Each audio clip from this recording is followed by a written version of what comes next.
What's up everyone, some guy here with another Alliance War video, Season 24, War number 7, we are versing against REBF. I don't think we versed them before either. I believe last season they finished at Plat 2, so we are hoping to win this one. But going on Pathway here, first up we have this Darkhawk on Ebb and Flow Knockdown.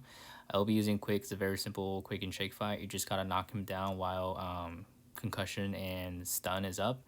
And to shut down the protection and ebb and flow knockdown, and from there it'll be a simple quick and shake fight.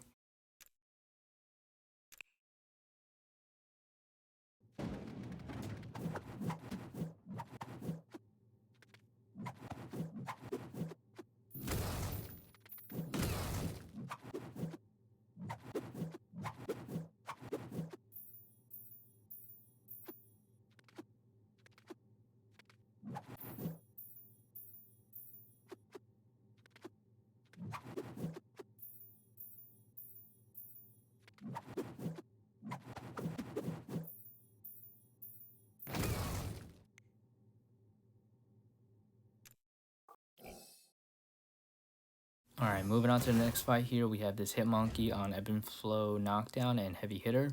Another very common placement for him. I will be using Guillotine. This is my ramp up fight, so it'll be kind of long. Mainly, I just want to bait out his, or push him to SP1s and bait out his SP1s. And it's just got to remember that he has Heavy Hitter, so I can't punish his Heavy. I'm going to be throwing a couple SP3s just so I can dump him out and also make the fight go a little bit faster, and also give him more power to control the power more, and so I don't have to parry as much. But yeah, it's a very simple fight as long as you don't knock him down with like a special 1 or special 2 or your heavy attack. Because knocking him down will trigger his passive abilities, and he will be able to shrug off your parry stuns or be able to evade you. But SP3s doesn't count as a knockdown, so it won't trigger any of his passive abilities. It also won't shut down the protection or the ebb and flow knockdown, so this will be a fairly long fight. But Hitmonkey has a fairly small health pool, so I wasn't worried about timing or anything.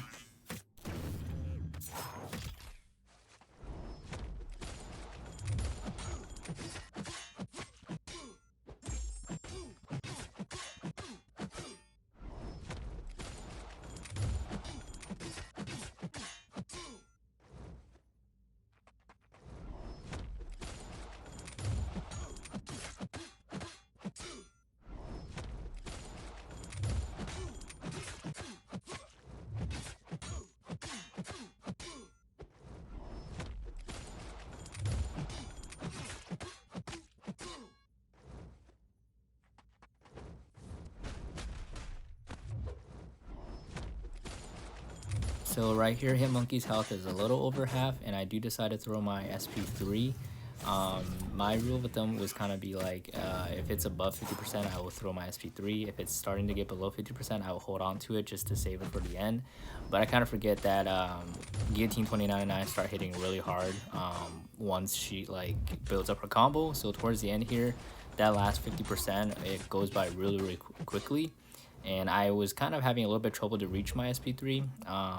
It was kind of RNG dependent. If she triggered a lot of degen on him, he will melt down a lot faster. I had to, I think, parry once or twice just to gain more power from his parries. So next time if I am facing a 5-star, if he gets like around 50%, I think I will be holding my SP3, so I don't have to worry about not having enough power to get to my SP3 for the ramp up.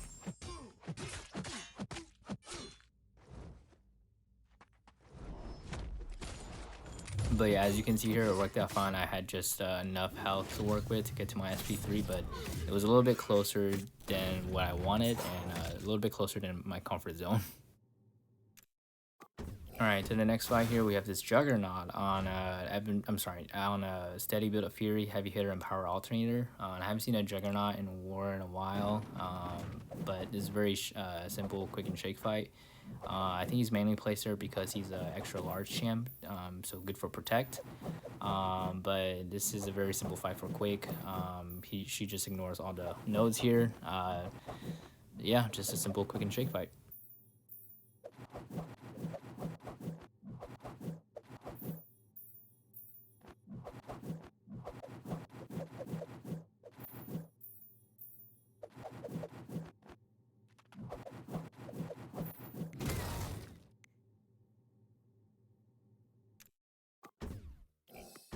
Alright, moving to the next fight here, we have this Doom on Power Snack and Backup Recovery. I will be using Quake.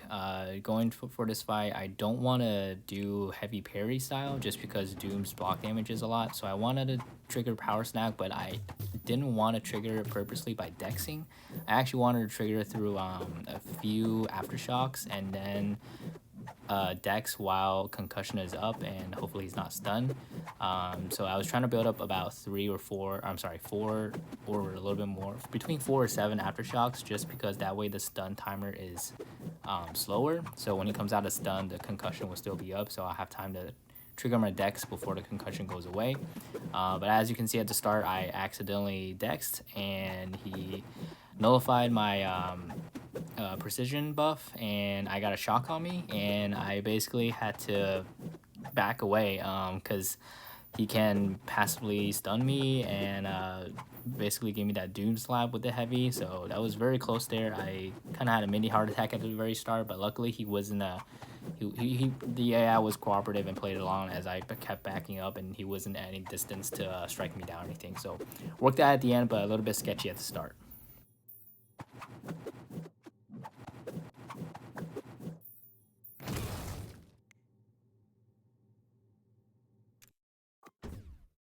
Alright, moving to section 2 here, we have this Mole Man on Footloose and kinetic Transference. Very common placement. Luckily, our great teammate Nihilus was able to bring White Mag and place his pre-fight on him, basically allowing all metal and hero champs to have a passive stun upon pairing. Since it's a passive stun, Mole Man won't be able to shrug that off, and it won't let him gain any mole mass either, or monster mass either. So I will be using Doom for this fight. I don't play the best for this fight. I also placed the Mystic special boost just because I have one in the overflow, as well as the plus 33% SP3 boost as well. I just have them in the overflow and they're about to expire, so I decided to use them. So right here, I just wanted to parry just to make sure I am the after stun is the passive stun is working. So basically this fight I wanted to do just a lot of heavies, making sure he's always staggered, so he doesn't trigger any of his unstoppable or evade charges from the Footloose. I don't know why I keep parrying his special attack, because that also gives him power because of the kinetic transference. So that was a bad idea. I think I just did it out of habit back in Stubborn War. That's how I used to basically evade his SP1s. That way the indestructible would be off back then when Stubborn was a thing. So right here he's getting a little bit more power than I wanted, and I can just use my SP1 to control it. But this fight doesn't go as well as I liked. It kind of goes south in a bit. So right here I accidentally threw a heavy and actually pushed into an SP3, and I did not have an SP1 in hand, so I just threw my SP2 and I tried to intercept, but he wasn't playing along, so I was trying to hold my block and try and bait a re-parry, but he didn't also play along. So he threw his SP3. I was like, oh man, I'm gonna die, but I luckily had the plus 33% boost on me, and plus Doom is pretty tanky, and I was able to hit that green section for the most reduced SP3 damage. So I survived that with pretty comfortably. So right now the fight is back in control again. So right now I'm like, okay, I need to play safe, and I need to get a parry and get that get that stagger on, so he doesn't trigger he doesn't trigger Footloose upon using a special. I didn't want to use the Doom cycle just because I was somewhat boosted. And I was boosted from the White Mag pre-fight. It gives you a plus 15% attack. I was afraid that that might trigger protect if I cycle my Doom cycle. So right there I accidentally didn't have any stagger on him when he triggered his special, and the Footloose triggered, and but luckily I was able to wait it out, since I am able to stun him with the passive stun. Passive stun.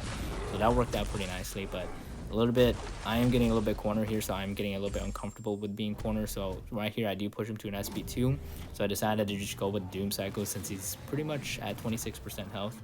But going forward, I think I might just do one cycle of Doom cycle, just so I'm in more control of the fight, other than just heavy parrying all the time, because it does make the fight a little bit slower. Moving on to this Nova fight here on Ebb and Flow Intercept and Sadist. Very easy Doom fight. You can also Quake this, but since I already have Doom, he's a lot safer option in my opinion. Quake works as well, but Quake's damage is just not there with the Ebb and Flow Intercept. Plus this one is a 6-star. I forget if it was a rank 3 or not, but Doom Cycle can just clean this guy out, and he's not a large champ, so I don't have to worry about triggering Protect or anything, so I could just keep him locked in SP3 all day. I believe Nova takes significantly less damage when the S special is unblockable, so I don't want to use any of his SP2s. I'm just going to be using purely Doom's SP3 to do the most damage. So my way of doing the Doom cycle is pretty simple. Just get myself to an SP3 and my opponent to at least 2 bars of power or higher. Just throw my SP3. Coming out of the SP3, he'll be passively stunned. I throw my medium, light, medium, followed by 3 lights and 2 mediums. You want to make sure it's 3 lights and 2 mediums at the end. That way you can push him up to an SP3 and throw your SP1, and that way you can get 2 bars of power, 2 full bars of power.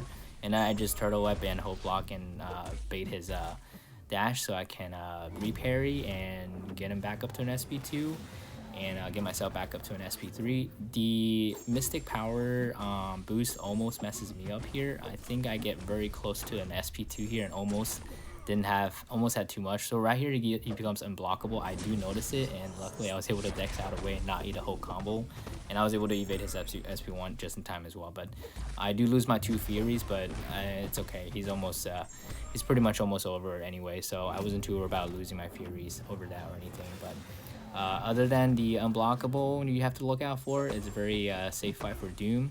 Plus Doom is so tanky, he can probably take a couple hits, but I'd rather not.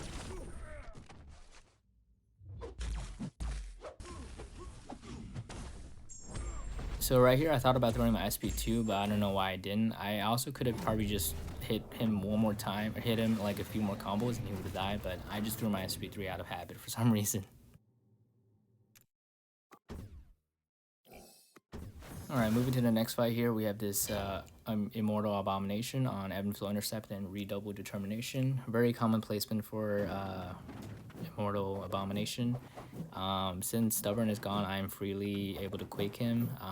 Just make sure you don't accidentally drop your heavy, because if you do, it might crit and it might trigger Protect, and if he has 2 protections on, that's minus 90% damage reduction. You'll be doing like close to no damage, and you will most likely time out if you don't get an intercept in. And if you try to get an intercept in, there's a chance of you getting a poison debuff on you.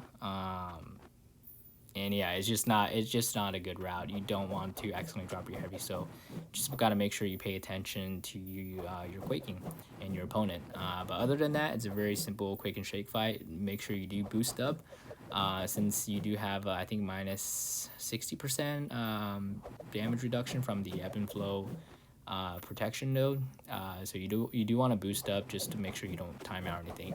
I don't think Abomination has a huge or high physical resistance like Rhino does, but if you're quaking any opponents on Ebb and Flow Intercept and you don't plan on shutting down the protection, you do always want to boost up just to be on the safe side. It's better safe than sorry. Trust me, I made that mistake many times, and it's very not good.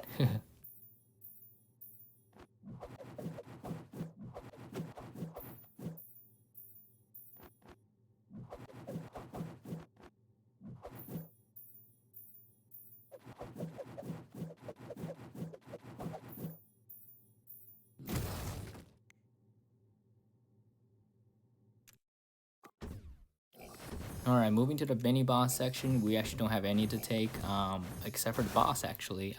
It is an Apocalypse boss, a rank 3 one.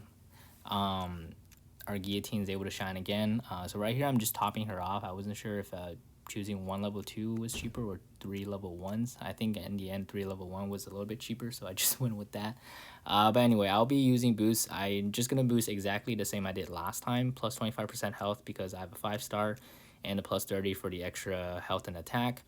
I made sure people don't put the white mag pre-fight on him because it gives you another plus 15% attack. I wasn't sure if that will be, I wasn't sure if that's going to trigger protect or not, but I didn't want to risk it. So I just asked people not to put it on. I may try and put it on in the off season to see if it will trigger protect or not, but I don't think it will. But I don't want to risk it during season. So going here, I'm just gonna do some intercepts at the very start. Guillotine's light intercepts has a pretty far reach, so you're able to safely intercept most champions for the most part. I am gonna try and push Apocalypse to his SP3 SP2 because I'm most comfortably able to evade that. I have the most confidence in evading that. I'm gonna turtle up a lot whenever he gets over a bar of power, just so I can bait out his heavy attacks and push him to an SP2 more. I don't ever want him throwing SP1s just because I don't feel confident fully evading it in war, and I don't want to take any more block damage than I need to because I've got a 5-star Guillotine, so she doesn't have the luxury of the 6-star Adrenaline. I do make a risky intercept there. I don't know why I keep doing that for like war bosses and season wars, but I kind of just saw it and went for it. I should probably stop, to be honest. I think it's gonna catch up to me one day and it's just gonna knock me in my face. So this fight, I do also use my SP2 a lot more than my SP3 last time. Last time I just threw whatever special I had whenever I finished my combo. This time I finished my combo a little bit early so I don't get to an SP3 because I think having the SP2 gives you more damage since it has a lot more hits, so you can easily ramp up a lot higher and a lot faster, and you can finish the fight a little bit faster in my opinion, but at least that's how it worked out from this fight compared to the last Apocalypse boss. So right now it's going pretty smoothly. I'm able to bait out all of his heavy attacks, and I'm able to push him to SP2s, and I'm able to throw mine and finish the fight, and I'm able to evade his SP2s very well. So it went very well. I was pretty confident about it. We did end up losing this war, unfortunately. It was a pretty close war. We were off by about 2 attack bonuses, so very close war. Unfortunately, one of our members forgot to play, so that kind of hurt our diversity. But even if he did, we would have lost by 2 attack bonuses anyway. But who knows? It happens, you know. But we're just gonna keep moving forward and keep doing our best to try and get to as far as we can. But anyway, thanks for watching. I'll see you guys on the next one.